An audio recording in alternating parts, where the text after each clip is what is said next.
The faith of the first community of believers is based on the witness of concrete men known to the Christians and for the most part still living among them.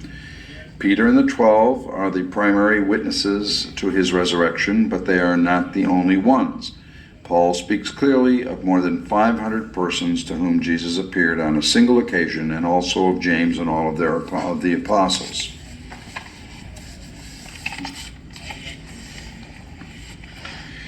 We all know the story of Jesus' birth in Bethlehem. In Scripture, each gospel writer tells the story of a little differently. Matthew begins his gospel with an account of the genealogy of Jesus the Messiah, before setting down his telling of the nativity story. Luke gives the most detailed and comprehensive account of the birth of Jesus, with great emphasis on the Marian aspect of the story. Mark and John both begin with Jesus' encounter with John the Baptist, skipping over the story of Jesus' life prior to the events that led to his public ministry. John's Gospel, in fact, presents a mystical account of Jesus' entry into the world with the words, "In the beginning was the Word, and the Word was with God, and the Word was God."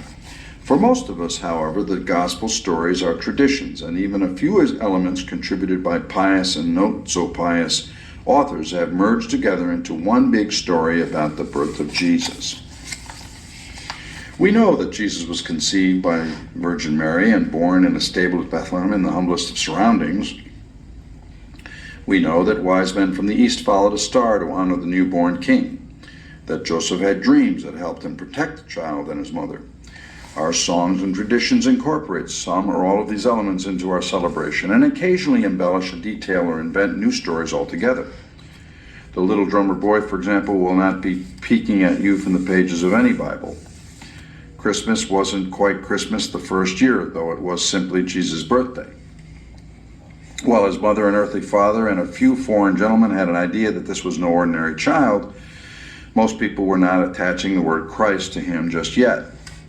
So while Jesus was growing up, he and his family didn't celebrate Christmas. Their family life centered on the holy days of the Jewish faith they all embraced.